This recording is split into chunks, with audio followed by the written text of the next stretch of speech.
It's kinda dark out. I do think this fight of the light, fight of the light. This is a rough draft, but fuck it, the timing was right. We have not yet regrouped as men to come and take our sisters back out of the fields.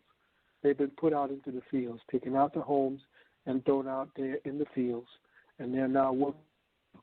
They're out there where we as men are supposed to be doing battle. They have the women doing the work. So at this particular time, our, well, if you want to call it army as a culture, does not have the power, because the power has been taken from us. First, it was taken from the man by locking up over 2 million of us on just BS charges, miseducating our black youth, especially our black young men, because they are the ones that's supposed to be the problem solvers, the providers, and the leaders. And if you cripple young boys at that age and teach them to be followers and consumers rather than leaders and employers, then you create essentially a prison population from the time they're in grade school. So these are plans, concerted plans that have money behind them in order for them to work. We do not have land. We do not have a consolidated leadership that is working for us.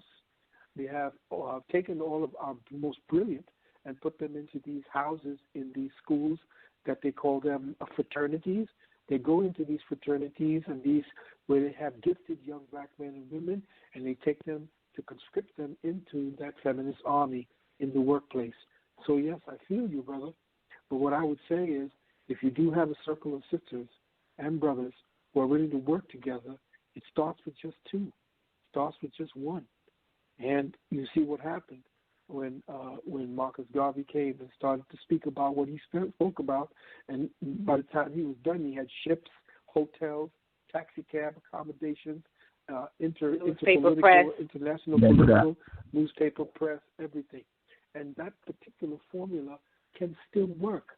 But because of COINTELPRO, we have been given everything and nothing at the same time. It's like the choice between 1984 with George Orwell or Brave New World with Aldous Huxley. They gave us the choice. They took Brave New World over 1984 because they knew that if they tried to take everything from us and to force us into repression, that sooner or later we rebel.